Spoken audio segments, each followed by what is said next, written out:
મારું નામ કાવ્યા છે. મારા માતા પિતા સાથે એક નાના શાંત શહેરમાં રહેતી હતી, જ્યાં જીવન ખૂબ સલામત અને શાંતિપૂર્ણ લાગતું હતું. પણ આ શાંતિ લાંબો સમય ટકી નહીં. જ્યારે હું માત્ર 6 વર્ષની હતી, ત્યારે મારી માતા આ દુનિયા છોડીને ચાલ્યા ગયા, અને તેમની સાથે મારું બાળપણ પણ જાણે છીનવાઈ ગયું. માતાની કમીએ માત્ર ઘરને જ ખાલી નહોતું કર્યું, પણ મને અંદરથી પણ અધૂરી કરી દીધી હતી. થોડા મહિના પછી પિતાજીએ બીજી વાર લગ્ન કર્યા. નવા માતાના આવ્યા પછી ઘરનું વાતાવરણ ધીમે ધીમે બદલાવા લાગ્યું. પિતાજી ઈચ્છતા હતા કે હું ભણી ગણીને આગળ વધું, તેથી તેમણે મને એક સારી શાળામાં દાખલ કરાવી. પણ જેમ હું મોટી થતી ગઈ, સાવકી માતા અને મારી વચ્ચેનું અંતર વધતું ગયું. તેમણે મને ક્યારેય દિલથી અપનાવી નહીં. તેમના વ્યવહારમાં હંમેશા કઠોરતા, મેણા અને એક અનકહ્યો વિરોધ છુપાયેલો રહેતો હતો. સમય જતાં તેમણે પિતાજીને પણ પોતાના પ્રમાણે ઢાળી લીધા, અને પછી ઘરમાં એ જ નિર્ણયો થવા લાગ્યા જે તેમને મંજૂર હતા. સાવકી માતાને એ જરાય પસંદ નહોતું કે હું વધારે ભણું કે પોતાના પગ પર ઊભી શકું. કદાચ તેમને ડર હતો કે જો હું આગળ વધી જઈશ તો ઘરમાં તેમની પકડ નબળી પડી જશે. પણ મારા સપના તેમનાથી ક્યાંય મોટા હતા. હું IAS બનવા માંગતી હતી. મેં ચૂપચાપ UPSCની તૈયારી શરૂ કરી દીધી. યુનિવર્સિટીમાં હું ટોપર હતી. મારી મહેનત અને લગનની ચર્ચા બધે થતી હતી. લોકો અવારનવાર કહેતા કે કાવ્યમાં કંઈક અલગ છે, અને કદાચ આજ લાગતું હોવું મારી સાવકી માતાને સૌથી વધારે ખૂંચતું હતું. એવામાં અચાનક મારા લગ્નની વાતો શરૂ થઈ ગઈ. મેં પિતાજીને ક્યારેય નહોતું જણાવ્યું કે હું UPSCની તૈયારી કરી રહી છું, કારણ કે તેઓ વધારે ભણેલા નહોતા અને આ પરીક્ષાની ગહેરાઈ પણ સમજતા નહોતા. પછી એક દિવસ જ્યારે ભણેલા ગળેના અને સારા પરિવાર તરફથી સંબંધ આવ્યો, તો પિતાજીએ વધારે વિચાર્યા વિના તરત હા પાડી દીધી. છોકરાવાળાઓએ મને જોતાં જ જીદ કરી કે તેઓ મને જ પોતાની વહુ બનાવવા માગે છે. મેં પિતાજીને ઘણીવાર કહ્યું કે મારે હજુ લગ્ન નથી કરવા, મને થોડો વધારે સમય જોઈએ. પણ મારી વાતોને સાવકી માતાએ એવી રીતે તેમની સામે રજૂ કરી કે તેનો અર્થ જ બદલાઈ ગયો. તેમણે કહ્યું, આટલો સારો સંબંધ મળી રહ્યો છે, તો પણ ના પાડી રહી છે. જરૂર કોઈની સાથે તેનું ચક્કર હશે. બસ એક ખોટો શક અને પિતાજીનો ભરોસો મારા પરથી સરકી ગયો. તેમણે ગુસ્સામાં મને પૂછ્યું કે શું આ સાચું છે? હું રડતી રહી અને કહેતી રહી કે મારી જિંદગીમાં કોઈ નથી. મારી આખી દુનિયા માત્ર મારું ભણતર છે. પણ તેમણે મારી એક પણ વાત ન સાંભળી. તેમનો નિર્ણય સ્પષ્ટ હતો કે છોકરીઓને આટલું ભણાવવાની શું જરૂર નથી હોતી. હવે બહુ થઈ ગયું, લગ્ન થશે જ, અને બસ મારી દરેક દલીલ ધરીની ધરી રહી ગઈ. આખરે તે જ પડે મારા લગ્ન રોહિત નામના વ્યક્તિ સાથે નક્કી કરી દેવાયા. તે દિવસે મારા સપનાની રેલ તૂટી ગઈ. મારી UPSCની અધૂરી તૈયારી મારા રૂમની મેજ પર જ રહી ગઈ, અને તેની સાથે મારું IAS બનવાનું સપનું પણ. જો હું પરીક્ષા આપી શકી હોત તો કદાચ આજે મારી જિંદગી કંઈક બીજી જ હોત. પણ કિસ્મતે પણ જાણે મારી વિરુદ્ધ નિર્ણય લઈ લીધો હોય. હવે મારી સામે એક નવી દુનિયા હતી, મારું સાસરિયું. મેં મનોમન નક્કી કરી લીધું કે હવે મારા ત્યાં જ મારા માટે જગ્યા બનાવવાની છે. મારા સસરાએ મને પસંદ કરી હતી. તેઓ પિતાજીના જૂના મિત્ર હતા. મારા સાસુ મને દિલથી સ્વીકારતા નહોતા, પણ પોતાના પતિની ખુશી માટે તેમણે આ ઘરની વહુ તરીકે માની લીધી. અને અહીંથી જ મારા જીવનની એક નવી કઠિન શરૂઆત થઈ. લગ્ન પછી મને ખબર પડી કે મારા સાસુએ પહેલાંથી જ પોતાના દીકરા માટે પોતાની પસંદની છોકરી નક્કી કરી રાખી હતી. લગ્ન પછીના થોડા દિવસ મારા પતિ અને સાસરિયામાં સારા પસાર થયા, પણ મારા સાસુ અને નણંદનો વ્યવહાર મારી સાથે સારો નહોતો. મારા સાસરિયામાં ઘરના બધા કામ મારી પાસે કરાવવામાં આવતા. મારા સસરા મારી સાથે સારો વ્યવહાર કરતા હતા, પણ તેમની તબિયત ખરાબ રહેવા લાગી. મારા સસરાની વાતોને ઘરમાં ખૂબ પ્રભાવ હતો, અને તેમની સામે મારા સાસુ અને નણંદ સારો વ્યવહાર રાખતા, પણ તેમની પીઠ પાછળ તેઓ મને મેણા મારતા અને મારી પાસે દરેક કામ કરાવતા. મારા સાસુએ મારા સસરાજીને કહ્યું હતું કે કાવ્ય ભલે સારી છોકરી હોય, પણ એક છોકરીને હું શરૂઆતથી જ મારા દીકરા માટે વિચારી રહી છું. તેનો કાવ્ય સાથે કોઈ મુકાબલો નથી. અને પછી અમારો દીકરો તો સારો ભણેલો ગણેલો છે અને ખૂબ સારું કમાય પણ છે. મારા દીકરા જેવા લાયક છોકરા માટે છોકરી પણ લાખોમાં એક હોવી જોઈએ. ત્યારે મારા સસરાજીએ પોતાની પત્નીની વાતોને નજરઅંદાજ કરતાં કહ્યું, મને તો કાવ્ય જ પસંદ છે, અને રોહિતના લગ્ન કાવ્યની સાથે જ હું ખૂબ ધામધૂમથી કરીશ. જેવું તેમણે કહ્યું તેવું થયું, પણ તેમણે મારા અને રોહિતના લગ્ન ખૂબ ધામધૂમથી કર્યા હતા. લગ્ન પછી શરૂઆતમાં બધું સારું હતું, પણ લગ્ન પછી મારું ભણતર સંપૂર્ણપણે ખતમ થઈ ગયું. કારણ કે મારા પતિ ઈચ્છતા હતા કે હું ઘરને સારી રીતે સંભાળી લઉં, એટલે મેં ઘર સંભાળવા સિવાય બાકી બધા કામો પરથી મારું ધ્યાન હટાવી લીધું. મેં પૂરી કોશિશ કરી કે હું ઘરના બધા સભ્યોને ખુશ રાખી શકું. મેં મારા સાસુ અને નણંદને હંમેશા ઇજ્જત આપી. મેં નણંદને હંમેશા મારી મોટી બહેનનો દરજ્જો આપ્યો અને સાસુને મારી માતાની જેમ ચાહ્યા. પણ મારા સાસુને મારી ભલાઈ હંમેશા દેખાડો લાગતી હતી. તેમને બિલકુલ મંજૂર નહોતું કે મને આ ઘરમાં બધાનો પ્રેમ અને સન્માન મળે. એટલે તે પોતાની દીકરી સાથે મળીને મને મારા પતિ અને સસરાની સામે નીચું દેખાડવાની કોશિશ કરતી રહેતી હતી. એક દિવસ જ્યારે હું મારા પિયર ગઈ હતી, ત્યારે મારી સાસુ અને નણંદને મોકો મળી ગયો. તે મારા પતિ પાસે આવીને કહેવા લાગી, રોહિત બેટા, તું તો ભણેલો ગણેલો છે અને મોડર્ન છે. આ કાવ્યની તારી સાથે કોઈ બરાબરી નથી. ત્યારે મારી નણંદ પણ કહેવા લાગી, હા ભાઈ, હું તો ઈચ્છતી હતી કે મારા એક જ ભાઈ છે અને તેમના માટે કોઈ સારી અને મોડર્ન ભાભી આવે, પણ પિતાજીએ તો કાવ્ય સાથે તારા લગ્ન કરાવીને તારી કિસ્મત ફોડી નાખી. ક્યાં તું સ્ટાઇલિશ અને હેન્ડસમ અને ક્યાં એ સાદી દેખાતી છોકરી. મારા પતિએ તે સમયે પોતાની બહેન અને માતાને કંઈ ન કહ્યું, પણ તેની વિચારસરણી પર અસર પડવા લાગી. ધીમે ધીમે રોહિતનો વ્યવહાર મારી તરફ કઠોર અને વૃક્ષ થતો ગયો. તે નાની નાની વાતો પર મને વઢવા લાગ્યા, મેણા મારવા લાગ્યા અને ક્યારેક તો મારા પર હાથ પણ ઉપાડવા લાગ્યા. હાથ ઉપાડવો તો જાણે તેમના માટે મામૂલી થઈ ગયું હતું. હું મારા પતિના આ બદલાયેલા વ્યવહારને સમજી નહોતી શકતી. મેં ઘણીવાર મારા પતિ સાથે વાત કરવાની કોશિશ કરી, પણ તેમનો જવાબ હંમેશા ગુસ્સાથી ભરેલો રહેતો હતો. મને નહોતી ખબર કે મારા પતિને મારા સાસુ અને નણંદે ભડકાવ્યા છે, જેના કારણે તે આવો વ્યવહાર કરી રહ્યા છે. હું સીધા દિલથી મારા સાસુ સાથે આ વાત શેર કરવા ગઈ હતી, જેથી તે પોતાના દીકરાને સમજાવે. પણ મારી પૂરી વાત સાંભળીને મારા સાસુએ કહ્યું, બહુ, પતિ પત્ની વચ્ચે તો આવી નાની મોટી વાતો થતી જ રહે છે. તેને વધારે મહત્ત્વ ન આપવું જોઈએ. કોઈ ત્રીજાની સામે રડવાને બદલે આ વાતોને રૂમની અંદર જ ઉકેલી લેવી જોઈએ. મારી ફરિયાદ મારી નણંદે તરત જ પોતાના ભાઈને કરી દીધી. તેણે કહ્યું, ભાઈ, ભાભી તમારી ફરિયાદમાં પાસે લઈને ગઈ હતી. આ વાત પર પણ મારા પતિ મારા પર ખૂબ વરસ્યા. હું મારા સાસુનો જવાબ સાંભળીને હેરાન રહી ગઈ હતી.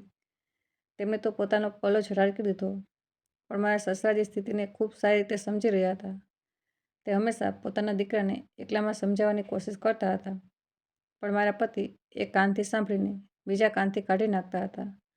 અહીં મારા સસરાજી હૃદયના દર્દી હતા. એક દિવસ તેમને દિલમાં જોરદાર દર્દ પડ્યું. તે પહેલાં કે ઘરવાળા તેમને હોસ્પિટલ પહોંચાડી શકે, તેમનો દમ ઘરમાં જ નીકળી ગયો. તેમના ગયા પછી મારા પતિને છૂટો દોર મળી ગયો હતો. મારા સાસુ અને નણંદ પણ એ જ કરતા હતા જે તેમનું મન કરતું હતું. લગભગ 1 વર્ષ પછી મેં એક દીકરાને જન્મ આપ્યો. મને લાગ્યું હતું કે કદાચ હવે મારા પતિનો વ્યવહાર બદલાઈ જશે, પણ આ મારો ભ્રમ હતો. હવે દર રાત્રે મારા પતિ શરાબ પીને ઘરે આવવા લાગ્યા. હું તેમના માટે દરવાજો ખોલતી તો તેમના મોંમાંથી શરાબની ખૂબ તેજ દુર્ગંધ આવતી હતી. મારો નાનો દીકરો હતો. હું આખો દિવસ ઘરના કામ કરતી અને રાત્રે મારા દીકરા આયુષ સાથે જાગતી રહેતી હતી, પણ મારા પતિને આ વાતથી કોઈ ફરક નહોતો પડતો. જ્યારે પણ હું મારા પતિને કહેતી કે તમે આટલી રાત સુધી ઘરની બહાર કેમ રહો છો અને શરાબ પણ પીવો છો, ઓછામાં ઓછું તમારે થોડો તો ખ્યાલ રાખવો જોઈએ, તો મારા પતિએ મને વાળથી પકડી લીધી અને કહેવા લાગ્યા, હું કંઈ પણ કરું, તને એનાથી શું મતલબ? તું ઘરમાં શું કરે છે? માત્ર રોટલી પકાવે છે અને બાળકો સંભાળે છે. તારે મારી કદર કરવી જોઈએ. તું મારા ઘરમાં રહી છે, મારા પૈસા પર પડાઈ રહી છે અને મને જ શીખવી રહી છે કે મારે શું કરવાનું છે. તે દિવસે મેં હિંમત એકઠી કરીને મારા પતિને આ વાત કહી દીધી હતી, પણ તેના પછી મેં ક્યારેય મારા પતિને કંઈ ન કહ્યું, કારણ કે તે દિવસે મારા પતિએ બૂમ પાડતા પાસે રાખેલો ગ્લાસ જમીન પર પટકી દીધો અને પછી મારા વાળ ખેંચતા મને જમીન પર ધક્કો મારી દીધો. પોતાના પતિના આ વ્યવહારથી હું ખૂબ પરેશાન થઈ ગઈ હતી. આખી રાત રડતા રડતા પસાર કરી દીધી. બીજી સવારે જ્યારે મારા પતિ સૂતા હતા અને હું કિચનમાં નાસ્તો બનાવી રહી હતી ત્યારે મારી નણંદ કિચનમાં આવી અને કહેવા લાગી, અરે ભાભી, રાત્રે શું તમારા ભાઈ સાથે કોઈ ઝઘડો થયો? મને ગળાગાળીનો અવાજ આવી રહ્યા હતા. મારી નણંદ હસતા હસતા આ વાત કહી રહી હતી. હું મારા કામમાં વ્યસ્ત હતી અને મેં તેને કંઈ ન કહ્યું તો તે કહેવા લાગી, હું તો પહેલાં જ કહેતી હતી કે તું આ ઘરને લાયક જ નથી. તું ન તો પોતાના પતિને સંભાળી રહી છે અને ન ઘરને. મેં મારી નણંદને ધીમા શબ્દોમાં કહ્યું, પ્લીઝ પાયલ, હું પહેલાંથી જ ખૂબ પરેશાન છું. તેણે કહ્યું, પરેશાન તો ભાઈ છે તારા કારણે. તે તેમની જિંદગી ખરાબ કરી દીધી. આ કહીને તે પોતાનો નાસ્તો લઈને કિચનમાંથી ચાલી ગઈ. હું બાકીના કામોમાં વ્યસ્ત હતી અને જલ્દી મારા પતિના ઉઠવાથી પહેલાં બધા કામ ખતમ કરી લેવા માગતી હતી, કારણ કે તેમના ઘણા કામ હોય છે. થોડી વાર પછી મારા પતિનો ગુસ્સાથી ભરેલો કડકડતો એક અવાજ આવ્યો, કાવ્યા, અરે કાવ્યા, ક્યાં મરી ગઈ છો? મેં જલ્દીથી કહ્યું, જી, હું હમણાં આવી. કિચનના બધા કામ છોડીને હું જલ્દીથી રૂમમાં ચાલી ગઈ. મારો શ્વાસ તેજ થઈ રહ્યા હતા. મેં જલ્દીથી સાડીના પલ્લુથી મારા હાથ લૂછ્યા અને રૂમમાં પહોંચવાથી પહેલાં જ ફરીથી મારા પતિએ જોરદાર અવાજ લગાવ્યો, તને સંભળાતું નથી? હું ક્યારનો બૂમો પાડી રહ્યો છું. મેં ધ્રુજતા અવાજમાં કહ્યું, જી, શું થયું? રોહિત કહેવા લાગ્યા, તને કેટલી વાર કહ્યું છે કે મારા પહેલા અવાજમાં જ મારી સામે હાજર થઈ જશે. તેમના હાથમાં શર્ટ હતું. તેમણે તે શર્ટ મારા મોં પર ફેંકતા કહ્યું, જલ્દીથી તેને પ્રેસ કરી દે, મારે ઓફિસે જવું છે. મેં જલ્દીથી શર્ટ ઉઠાવ્યું અને તેને પ્રેસ કરવા લાગી. તે બાથરૂમમાં નાહવા ગયા. થોડી વાર પછી તેમનો અવાજ આવ્યો, કાવ્યા, ટુવાલ ક્યાં છે? જલ્દીથી ટુવાલ લઈને આવ. મને થોડું થઈ રહ્યું હતું. હું પ્રેસ છોડીને ઝડપથી ટુવાલ લેવા દોડી. બાથરૂમના દરવાજા પર પહોંચીને મેં ટુવાલ અંદર લાવ્યો. આલો, રોહિતે જોરદાર અવાજમાં કહ્યું, આ પણ તારે દર વખતે યાદ દેવડાવવું પડશે. તેમણે ટુવાલ ખેંચતા કહ્યું. હું જેવી પાછી વળી, મારો પગ બેડના ખૂણા સાથે અથડાયો. હું દર્દથી કણસતા ફરી જલ્દીથી શર્ટ પ્રેસ કરવા પહોંચી. જેવી મારી નજર શર્ટ પર પડી, હું આઘાત પામી ગઈ. શર્ટનો એક ભાગ સળગી ગયો હતો. હું ડરી ગઈ અને વિચાર્યું કે હવે શું થશે. મારું શરીર ધ્રુજવા લાગ્યું. ત્યારે બાથરૂમનો દરવાજો ખુલ્યો અને મારા પતિ બહાર આવી ગયા. મારું શર્ટ તૈયાર છે. જેવી તેમની નજર સળગી ગયેલા શર્ટ પર ગઈ, તેમની આંખો ગુસ્સાથી લાલ થઈ ગઈ. તેમણે બૂમ પાડીને કહ્યું, તે આ શું કરી દીધું? આ મારું ફેવરિટ શર્ટ હતું. મેં તરત કહ્યું, સોરી, ભૂલથી આ બધું થઈ ગયું. ત્યારે મારા પતિ વધારે જોરથી બૂમ પાડ્યા, તારાથી એક કામ પણ ઢંગથી નથી થતું. હું ત્યાં ઊભી રડી રહી હતી. ત્યારે મારા સાસુ મોટી શાનથી રૂમમાં આવ્યા અને બોલ્યા, અરે બેટા, એક શર્ટ જ તો સળગ્યું છે. આટલી વાત પર આટલો ગુસ્સો કઈ વાતનો? તને તો ખબર જ છે કે આ વિચારીથી કોઈ કામ ઢંગથી થતું જ નથી. પછી મારી તરફ જોઈને બોલ્યા, હું હમણાં તારા માટે બીજું શર્ટ કાઢીને પ્રેસ કરી દઉં છું. કબાટ ખોલતા તે બબડ્યા, મેં તો તને કહ્યું હતું કે મારી મરજીની છોકરી સાથે લગ્ન કરી લે, પણ તું પણ તારા પિતાનું કહેવા માનતો રહ્યો. જો તે દિવસે તું કહી દેત કે મારી માની પસંદની છોકરી સાથે લગ્ન કરવા છે, તો કદાચ તારી સાથે આવું ન થાત જે હવે થઈ રહ્યું છે. સાસુની વાતો મારા દિલમાં તીરની જેમ લાગી રહી હતી. હું મારા આંસુ રોકાતા રૂમમાંથી નીકળીને કિચનમાં ચાલી ગઈ અને ત્યાં જઈને ધ્રુસકે ધ્રુસકે રડવા લાગી. નાસ્તો તૈયાર કર્યા પછી હું ફરી રૂમમાં ગઈ. મારા સાસુ પતિનું શર્ટ પ્રેસ કરીને જઈ ચૂક્યા હતા. મેં રોહિતને નાસ્તો આપ્યો અને હિંમત ભેગી કરીને પૂછ્યું, તમે મારા પર આટલો ગુસ્સો કેમ કરો છો? હું માનું છું કે મારાથી ભૂલ થઈ છે, પણ શું તમે મારા સાથે આરામથી પણ વાત નથી કરી શકતા? શું દરેક વાત બૂમો પાડીને કહેવી જરૂરી છે? આ સાંભળીને મારા પતિએ મને ઘૂરતા કહ્યું, આમાં મારી જ ભૂલ છે. મેં કહ્યું, નહીં, તમારી કોઈ ભૂલ નથી. પણ મારા પતિના ચહેરા ભાવ જોઈને મારો અવાજ તૂટવા લાગ્યો. તે ગુસ્સાથી લાલ થઈને બોલ્યા, સારું, હવે તું મને શીખવીશ કે મારે કેવો વ્યવહાર કરવો જોઈએ. અને અચાનક તેમણે મારા વાળ પકડી લીધા. હું જોરથી ચીખી, છોડો મને, દર્દ થઈ રહ્યું છે. ખૂબ મુશ્કેલીથી મેં તેમની પકડમાંથી મારા વાળ છોડાવ્યા અને કહ્યું, હું પણ માણસ છું. આ પ્રકારનો વ્યવહાર સહન કરવો મારા બસની વાત નથી. મારો અવાજ રડવા જેવો થઈ ગયો હતો. મારા પતિનો ગુસ્સો સાતમા આસમાને હતો. તે જોર જોરથી બૂમો પાડવા લાગ્યા, સારું, શું કરીશ તું? બોલ, બોલને. અને આ કહેતા તેમણે મારા મોં પર જોરદાર થપ્પડ મારી. થપ્પડનો અવાજ આખા ઘરમાં ગુંજી ઉઠ્યો. મારું માથું ચકરાઈ ગયું. હું આઘાતમાં હતી. આંખોમાં આંસુ આવી ગયા, પણ હું ખામોશ રહી. દરવાજા પર મારો 5 વર્ષનો દીકરો આયુષ બધું જોઈ રહ્યો હતો. તેની માસૂમ આંખો ડરથી ફેલાઈ ગઈ. તે દોડીને મારી પાસે આવ્યો. મેં તેને ગળે લગાવી લીધો. તે ધ્રુજતા અવાજમાં બોલ્યો, પપ્પા, તમે મમ્મીને ન મારશો. મારા પતિ ગુસ્સામાં બૂમ પાડ્યા, તારી માની જેમ તું પણ બહુ બોલવા લાગ્યો છે. લાવ, આજે તારી પણ અકલ ઠેકાણે લાવી દો. તે જેવો આયુષ પર હાથ ઉપાડવા લાગ્યો, હું તેના આગળ દિવાલ બનીને ઊભી થઈ ગઈ. મેં બૂમ પાડીને કહ્યું, નહીં, મારા દીકરાને હાથ લગાવવાની કોશિશ પણ ન કરતો. મારી આંખોમાં ગુસ્સો અને બેબસી બંને હતી. રોહિત ગાળો દેતા રૂમનો દરવાજો જોરથી પડકીને નીકળી ગયો. રૂમમાં ખામોશી છવાઈ ગઈ. હું આયુષને પકડીને ધ્રુસકે ધ્રુસકે રડવા લાગી. તે પૂછતો રહ્યો, મમ્મી, પપ્પા, તમને આટલું કેમ મારે છે? પણ મારી પાસે કોઈ જવાબ નહોતો. આખી દુનિયા સહન કરી શકતી હતી, પણ દીકરાની આ વાતો નહીં. થોડે પછી મેં નિર્ણય કર્યો. મેં શાંત મનથી બેગ કાઢી, તેમાં મારા અને આયુષના કપડાં રાખ્યા અને ચૂપચાપ પિયર ચાલી ગઈ. મને લાગ્યું મારા માતા પિતા મને સહારો આપશે, મારી તકલીફ સમજશે. પણ જેવું મેં બધું જણાવ્યું, તેમનો જવાબ મને અંતે સુધી તોડી ગયો. તે બંને ઘણીવાર રૂમમાં વાત કરતા રહ્યા. પછી પિતાજી બહાર આવ્યા અને બોલ્યા, કાવ્યા, દરેક ઘરમાં નાની મોટી વાતો થતી રહે છે. ગુસ્સામાં જ અવાજ ઊંચો થઈ જાય તો તેનો મતલબ એ નથી કે ઘર છોડી દેવું. તારે સમજવું જોઈએ. હું સ્તબ્ધ રહી ગઈ. પિતાજી પાસેથી આ આશા નહોતી. પછી મારી સાવકી માતા આગળ વધીને બોલી, જો કાવ્યા, છોકરીનું ઘર તો તેનું સાસરી જ હોય છે. જો તું અહીં બેસી જઈશ તો સમાજમાં આપણે શું ઇજ્જત રહી જશે? જેમ તેમ કરીને તારું ઘર ચલાવ. મેં ધ્રુજતા કહ્યું, પણ પિતાજી, હું તે નરકમાં પાછી નથી જવા માગતી. પિતાજી ગુસ્સામાં બોલ્યા, બસ, હવે વધારે બહેસ ન કર. કાલ સવારે તું તારા ઘરે પાછી જઈશ. તારી જવાબદારીઓ નિભાવ. ઉતાવળમાં લીધેલો નિર્ણય હંમેશા ખોટો હોય છે. તે રાત્રે હું રડતા રડતા સૂઈ પણ ન શકી. આખી રાત છત જોઈ રહી હતી. સાવકી માતા તો હતી જ, પણ પિતા પણ મારી વાત સમજવા તૈયાર નહોતા. બીજી સવારે હું બેગ ઉઠાવીને ચૂપચાપ સાસરીએ પાછી આવી. દરવાજો ખુલતા જ સાસુનો અવાજ આવ્યો, અરે, આવી ગઈ મહારાણી. તારા મા બાપ તને 2 દિવસ પણ ન રાખી શક્યા? મેં જવાબ આપ્યા વિના ચૂપચાપ અંદર પગ મૂક્યા. હવે બધાને સમજાઈ ગયું હતું કે મને પિયરમાંથી કોઈ સહારો મળવાનો નથી. એ જ કારણે હવે પતિ અને સાસુ નણંદનો વ્યવહાર વધુ કઠોર થઈ ગયો. રાત્રે શરાબ, દિવસે મૈણા અને મારી ઇજ્જતનું કોઈ મૂલ્ય નહીં. પછી આયુષ બીમાર પડી ગયો અને આખી રાત તાવમાં તપતો રહ્યો. મેં ઘણીવાર રોહિતને જગાડ્યો, તેને ડૉક્ટર પાસે લઈ ચાલો, પણ તેમણે ગુસ્સે થઈને કહ્યું, મને સૂવા દે. આ બધું તારું કામ છે, મારું નહીં. બીજી સવારે પણ એ જ જવાબ, ડૉક્ટર પાસે જવું હોય તો તું પોતે ઓટો લઈને ચાલી જા. મારી પાસે ટાઈમ નથી. હું ભાંગી પડી.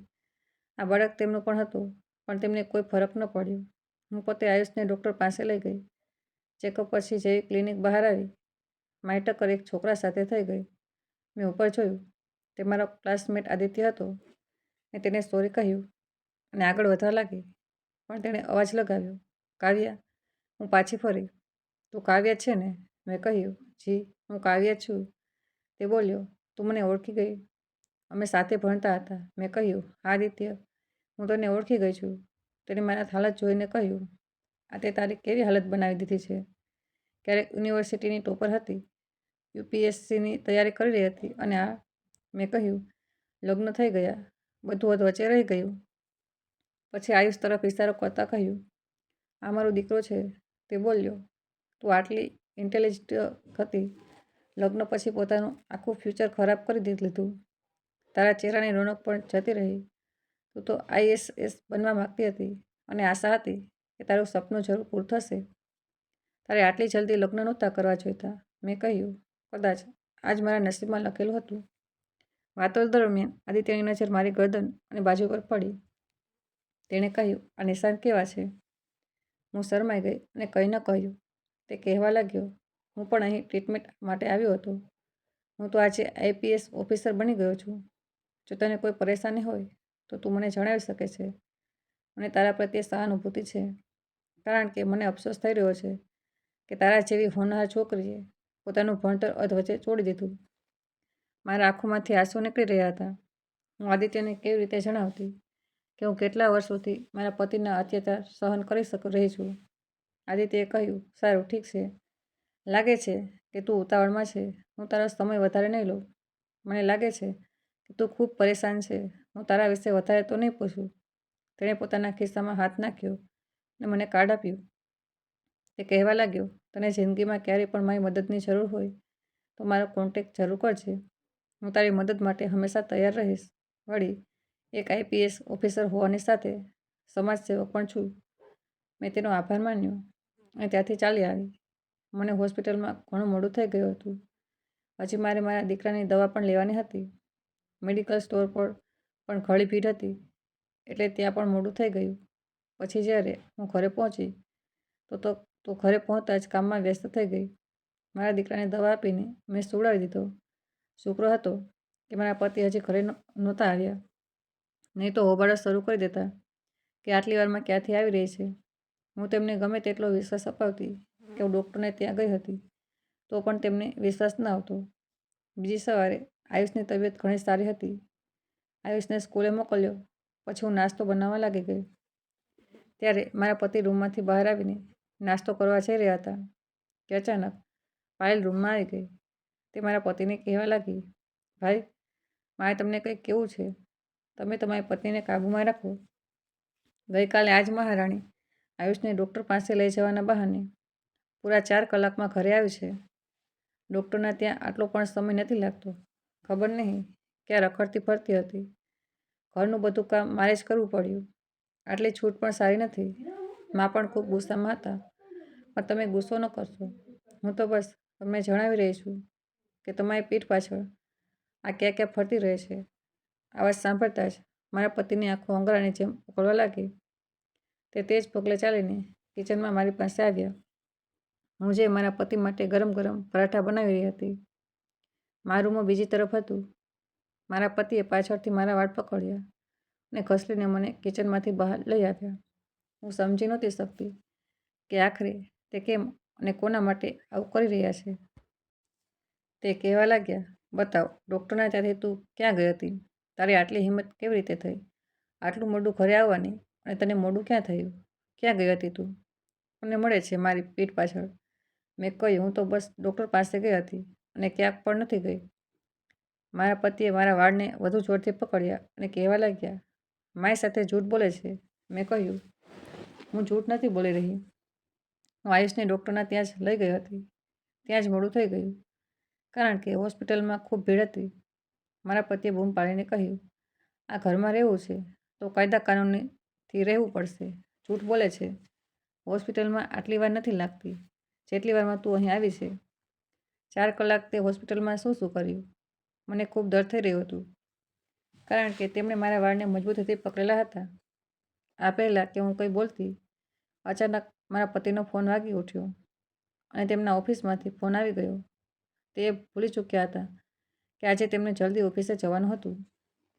મારા પતિએ મને ઝટકાથી જમીન પર પટકી દીધી અને નાસ્તો કર્યા વિના જ ઘરની બહાર નીકળી ગયા.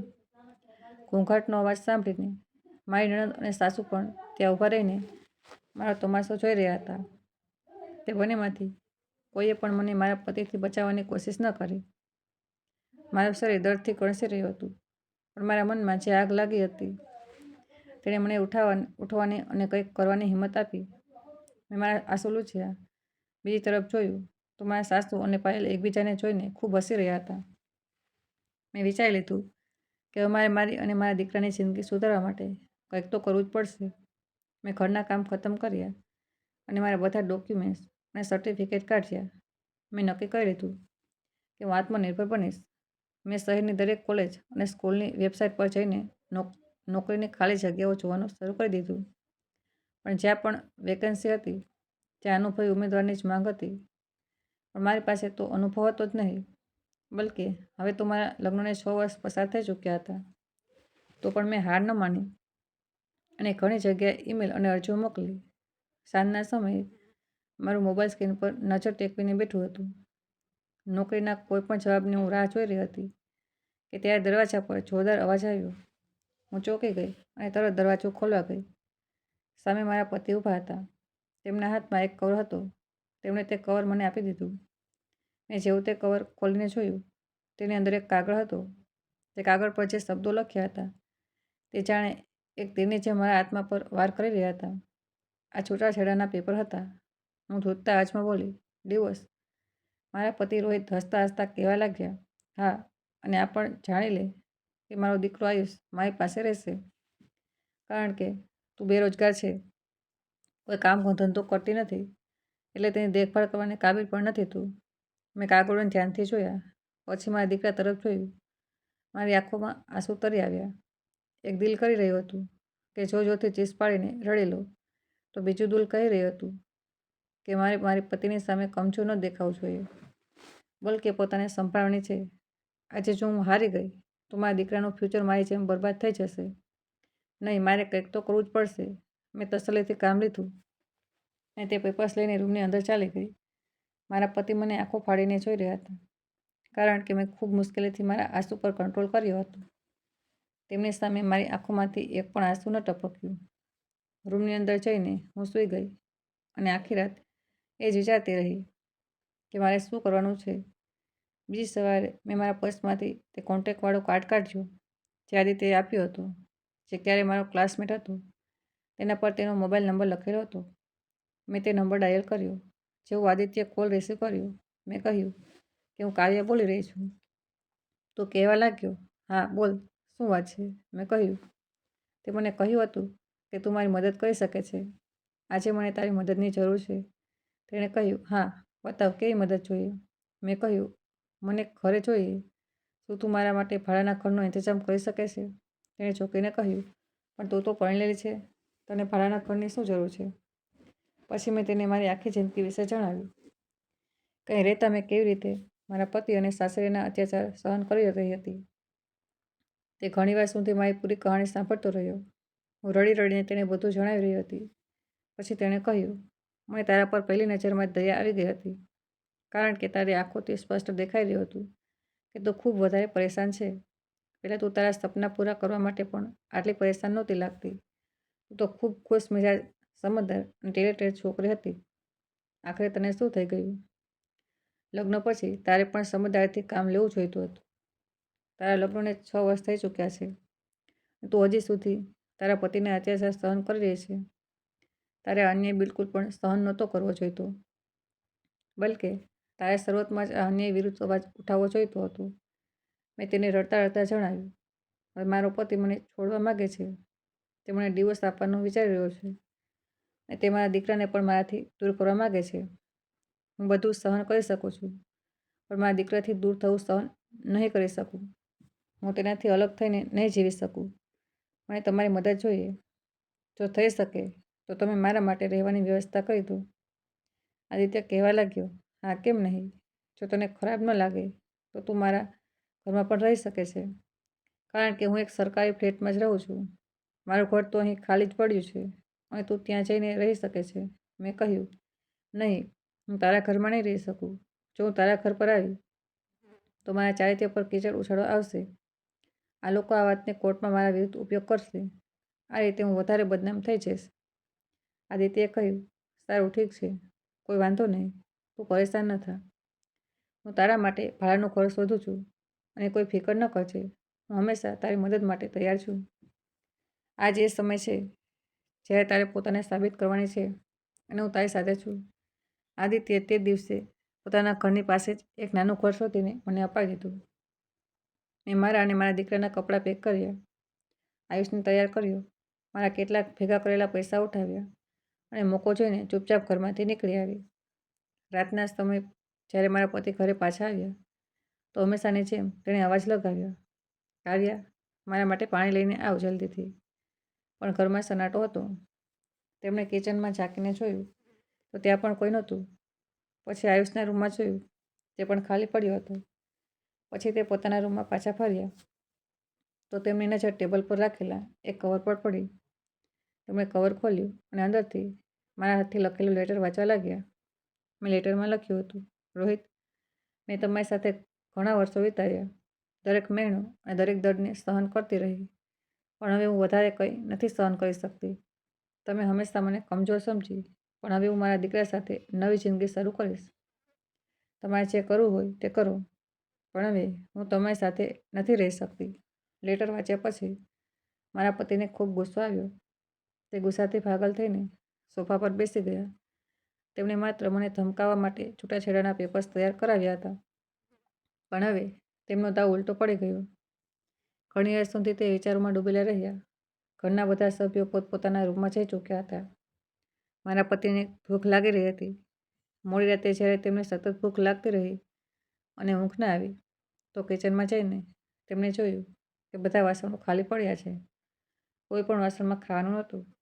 તે ચૂપચાપ મન મારીને ત્યાં જ બેસી ગયા અને પછી પોતાના રૂમમાં સૂવા માટે ચાલ્યા ગયા. કારણ કે હવે તેમની પસંદની શાકભાજી અને ગરમ ગરમ રોટલીઓ બનાવનારા ઘરમાંથી જઈ ચૂકી હતી. બીજા દિવસે પણ બધું સામાન્યની જેમ જ ચાલી રહ્યું હતું. મારા પતિએ કડકતા અવાજમાં પોકાર્યું, કાવ્યા, પાણી લઈને આવ. પણ હવે તેમનો અવાજ સાંભળનારું કોઈ નહોતું. તે ઉદાસ રહેવા લાગ્યા હતા, પણ હજી પણ અભિમાનમાં હતા. તેમને લાગતું હતું કે તે મને ક્યારેય પાછી નહીં બોલાવે. હું પણ પાછી જવા માટે તૈયાર નહોતી. હું તો પોતે તે નરકમાંથી બચીને આવી હતી. આદિત્યે મને ભાડાનું ઘર અપાવી દીધું. ત્યાં પર 2-3 દિવસે મેં મારા દીકરા સાથે ખૂબ શાંતિથી વિતાવ્યા. પણ હું એમ ખાલી હાથે બેસી રહીને નહોતી. મારા દીકરાનું ભવિષ્ય સુરક્ષિત કરવા માટે મારે કંઈક તો કરવું જ હતું. હું નોકરીની શોધમાં પરેશાન હતી, પણ ક્યાંક નોકરી નહોતી મળી રહી.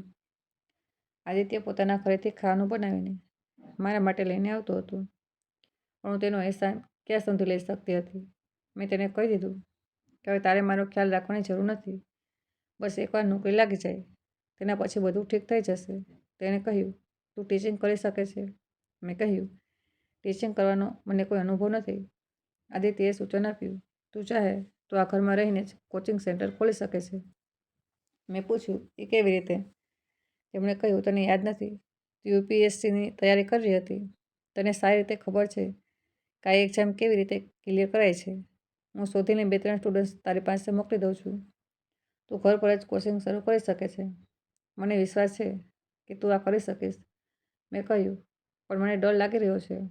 આદિત્ય બોલ્યો, જો કરિયર બનાવવું છે, પૈસા કમાવા છે, તો કંઈક તો કરવું જ પડશે. આદિત્યએ મારા માટે યુપીએસસીની તૈયારી કરનારા 2-3 સ્ટુડન્ટ્સનો ઇંતજામ કર્યો. મેં તે સ્ટુડન્ટ્સને ભણાવવાનું શરૂ કરી દીધું. ધીમે ધીમે 1-2 બીજા સ્ટુડન્ટ આવ્યા, પછી 5, પછી 10. મારી કાબિલિયત અને ભણાવવાની રીત તેમને પસંદ આવવા લાગી. તેમના માધ્યમથી બીજા સ્ટુડન્ટ આવવા લાગ્યા અને આ રીતે મારું કોચિંગ સેન્ટર 2 થી 5 અને 10 પછી 10 સ્ટુડન્ટ્સ સુધી પહોંચી ગયું. મને ખુશી થઈ કે હું સફળ થવા લાગી હતી. પેલી બાજુ મારા સાસરિયામાં રોહિતને મારી કમી ખૂબ ખલવા લાગી હતી. તેમનું ઓફિસનું કામ પણ બગડી રહ્યું હતું. પરફોર્મન્સ ખરાબ થવા લાગી તો કંપનીએ તેમને નોકરીમાંથી કાઢી મૂક્યા. તેમના પછી તેમને ક્યાંય બીજી સારી નોકરી ન મળી, એટલે તેમને નાની મોટી નોકરી કરવી પડી. અહીં હું ભાડાના નાના ઘરમાં રહેતા બધી પરેશાનીઓનો સામનો કરી રહી હતી, પણ ધીમે ધીમે મારા લક્ષ્ય સુધી પહોંચી રહી હતી. મેં મારા કોચિંગ સેન્ટરનું નામ આયુષ કોચિંગ સેન્ટર રાખ્યું, એટલે કે મારા દીકરાના નામ પર. ઉપરવાળાની કૃપાથી મારી મહેનત રંગ લાવી. સ્ટુડન્ટ્સને મારું ભણાવેલું સમજાવવા લાગ્યું. તેઓ તરક્કી કરી રહ્યા હતા અને મારા વિશે બાકીના સ્ટુડન્ટને જણાવતા હતા. હું પણ તેમની સાથે ઘણી જોડાઈ ગઈ અને મારું કોચિંગ સેન્ટર ચાલી નીકળ્યું. મેં ઓનલાઈન પણ જાહેરાતો નાખવાનું શરૂ કરી દીધું. દિવસ રાતની મહેનત રંગ લાવી અને 3-4 મહિનામાં મારી પાસે ઘણા સ્ટુડન્ટ્સ થઈ ગયા. તેમની પાસેથી મળતી ફીસ એટલી થઈ ગઈ કે મારું ઘર આરામથી ચાલવા લાગ્યું. મેં મારા દીકરાનું ભણતર પણ ચાલુ રાખ્યું. પેલી બાજુ મારા સાસરિયામાં મારા ગયા પછી ત્યાંનું વાતાવરણ બગડી ચૂક્યું હતું. મારા સાસુ કોઈ કામ નહોતા કરતા અને મારી નણંદ પાયલને મજબૂરીમાં બધા કામ કરવા પડી રહ્યા હતા. પાયલ વાસણો પટકી પકડીને બબડી રહી હતી. જ્યારે રોહિત ઘરે આવતા અને પોતાની બહેન પાસેથી ખાવાનું કે નાસ્તો માગતા, તો તે ગુસ્સામાં કહેતી, ભાઈ, હું તમારી નોકરાણી નથી. આખરે હું પણ માણસ છું, કેટલું કામ કરું? મારા સાસુએ પોતાની દીકરીને અવાજ લગાવ્યો, અરે પાયલ બેટા, મારી દવા તો આપી જા. તે હજી સુધી નથી આપી. હવે એક એક કરીને બધાને મારી યાદ આવી રહી હતી. પાયલે પોતાની મા પર બૂમ પાડતા કહ્યું, હું કોઈ નોકરાણી નથી. હું હવે કોઈને કોઈ કામ નહીં કરીને આપું. ભાભીને જ પાછા બોલાવી લો. આ પહેલાં કે આ ઘર સંપૂર્ણપણે બરબાદ થઈ જાય, ત્યારે રોહિત ભડકી ઉઠ્યો અને કહેવા લાગ્યો, હું તેને ક્યારે પાછી નહીં લાવું. તે પોતાની મરજીથી ગઈ છે તો પોતે જ પાછી આવશે. થોડા દિવસોમાં તેની અકલ ઠેકાણે આવી જશે. હું તેને સારી રીતે જાણું છું. અહીંથી મેં મારું કામ કરી દીધું હતું, કારણ કે મેં નિર્ણય કરી લીધો હતો કે હું પોતે જ મારા પતિને છૂટાછેડા માટે નોટિસ મોકલીશ. અને જ્યારે તે નોટિસ મારા સાસરિયામાં પહોંચી તો રોહિતના હોશ ઉડી ગયા. તેના પર મારી સહી પહેલાંથી જ મોજૂદ હતી. છૂટાછેડાના પેપર્સ જોઈને મારી નણંદે કહ્યું, લો ભાઈ, તમારી કરણી હવે ભોગવો. રોહિતને ખૂબ ગુસ્સો આવ્યો. તેને તો વિશ્વાસ પણ નહોતો આવી રહ્યો કે હું આટલું મોટું પગલું પણ ઉઠાવી શકું છું. આ કેસ કોર્ટમાં ચાલવાનો હતો એટલે અમે બંને કોર્ટમાં એકબીજાની સામે ઊભા હતા. મારા પતિએ પણ પોતાની તરફથી વકીલ કર્યો હતો, જેણે પોતાના શબ્દોથી મારા પર પ્રહાર કર્યો. તેણે કહ્યું, મેડમ, તમે લગ્નથી લઈને આજ સુધી તો કોઈ ફરિયાદ ન કરી. અચાનક તમને તમારા પતિથી શું પરેશાની થઈ ગઈ? મેં જવાબ આપ્યો, મેં મારા લગ્ન બચાવવા માટે બધું સહન કર્યું, પણ હવે મારી બરદાસ્તની હદ થઈ ચૂકી છે, એટલે મજબૂરીમાં મારે આ પગલું ઉઠાવવું પડ્યું. અને આ પગલું ઉઠાવવા માટે મને મારા પતિ અને સાસરિયાવાળાએ જ મજબૂર કરી. મારા પતિના વકીલે મારા પર બદચલન અને બેદરકાર હોવાનો આરોપ લગાવ્યો, જેને મેં ખામોશીથી સહન કર્યો. તેણે કહ્યું, જે મહિલા પોતે જ ઘર છોડીને ચાલી ગઈ તેનું ચાલચલન જ ઠીક ન હોઈ શકે. આવી માને બાળકોનો કસ્ટડી કેવી રીતે આપી શકાય? પણ મેં પણ મારો પક્ષ મજબૂતીથી રાખ્યો.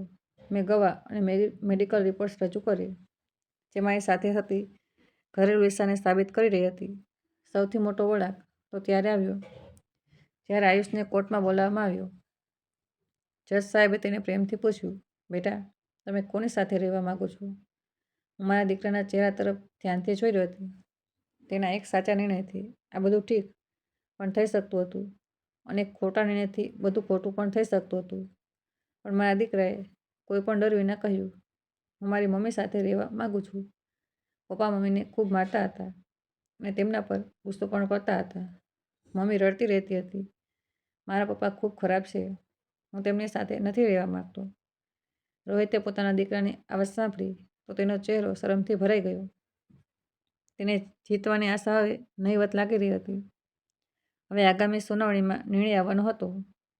મેં હપ્તાઓ પર એક નાનું ઘર પણ ખરીદી લીધું હતું અને મારા દીકરા આયુષ સાથે આ ઘરમાં શિફ્ટ થઈ ગઈ હતી. આ ખરાબ સમયમાં આદિત્ય મારો ખૂબ સાથ આપ્યો હતો. તે સારો અને ઈમાનદાર માણસ હતો. નહીં તો ક્યાં કોઈ બિનસંબંધી કોઈના માટે આટલું કરે છે?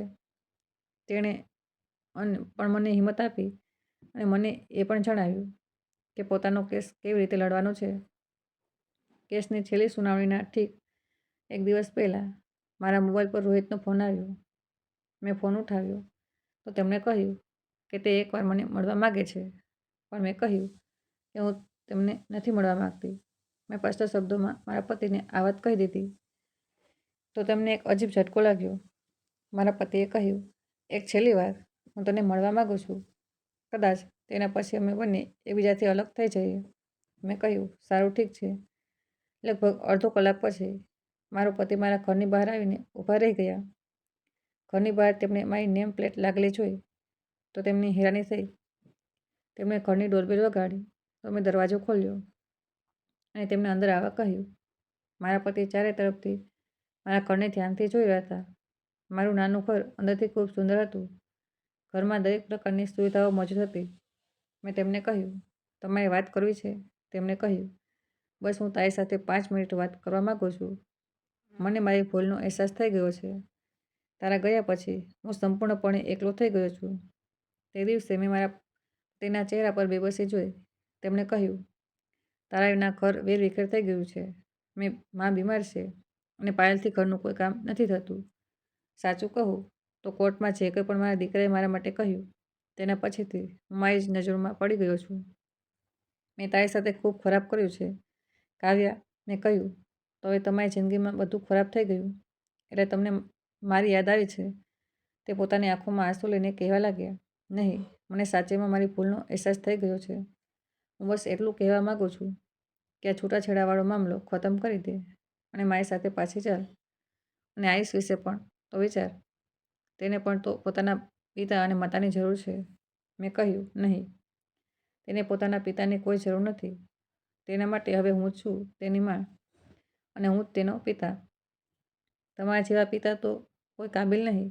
મારા પતિએ શર્મિંદા થતાં કહ્યું. હું જાણું છું કે મેં ઘણી બધી ભૂલો કરી છે, પણ હું વાયદો કરું છું કે જો તું એકવાર મને મારી ભૂલ સુધારવાનો મોકો આપે તો બધું ઠીક થઈ શકે છે.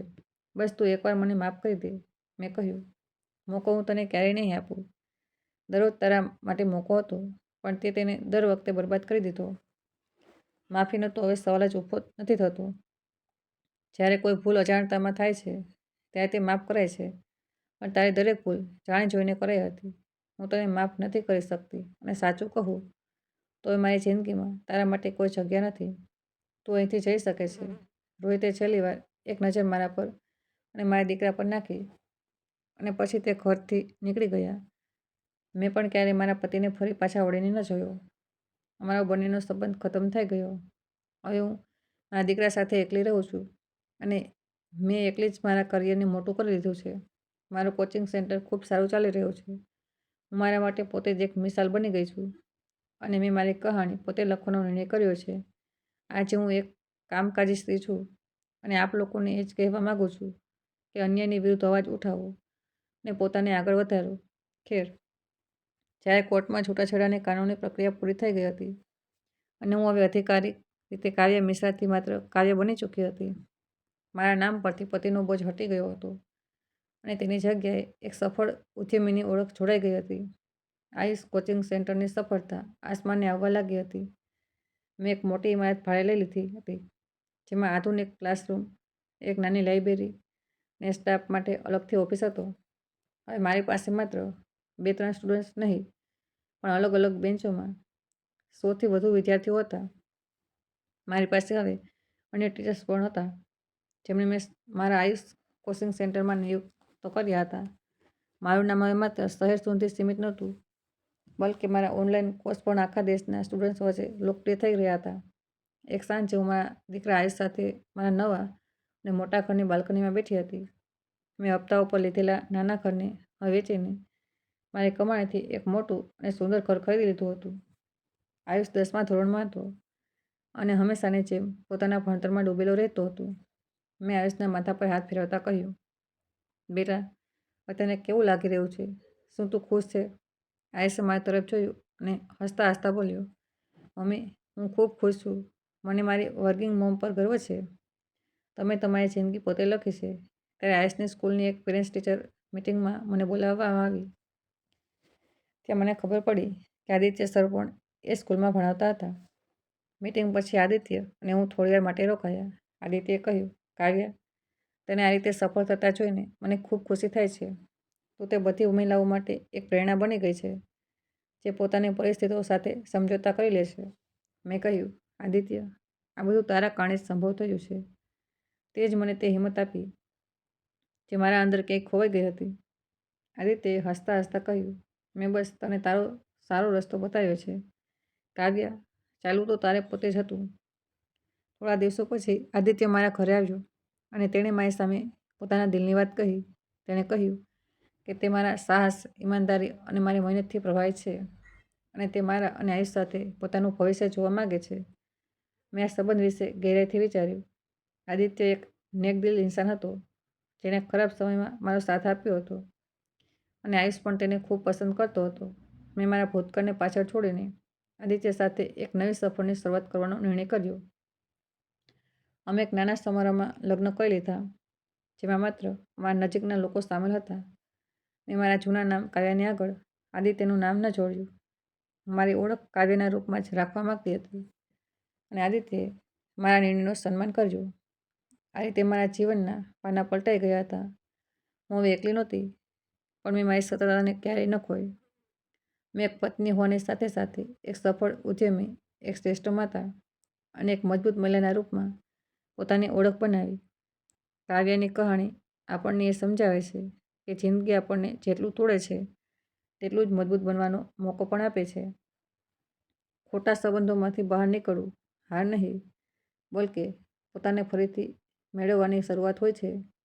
જ્યારે એક સ્ત્રી પોતાના ડરથી ઉપર ઉઠે છે, પોતાના બાળકને બચાવવા માટે લડે છે, પોતાની ઓળખ બનાવે છે, ત્યારે તે માત્ર પોતાનું પાત્ર નથી બદલતી, બલકે આવનારી પેઢીઓનો દૃષ્ટિકોણ પણ બદલી દે છે. કાર્યે સાબિત કર્યું કે ભાગ્ય એ જ બદલે છે જે પોતાના પગલાં આગળ વધારવાની હિંમત રાખે છે. તો દોસ્તો, આ હતી અમારી આજની કહાણી. તમને આ કહાણી કેવી લાગી? કૃપા કરીને કમેન્ટ કરીને તમારો અભિપ્રાય જરૂર જણાવજો. અને આવી જ સાચી હૃદયસ્પર્શી કહાણીઓ દરરોજ સાંભળવા માટે અમારી ચેનલને સબસ્ક્રાઈબ કરવાનું ન ભૂલશો. ફરી મળીશું એક નવી રસપ્રદ અને ભાવનાત્મક કહાણી સાથે. ત્યાં સુધી ખૂબ ખૂબ આભાર. હર હર મહાદેવ.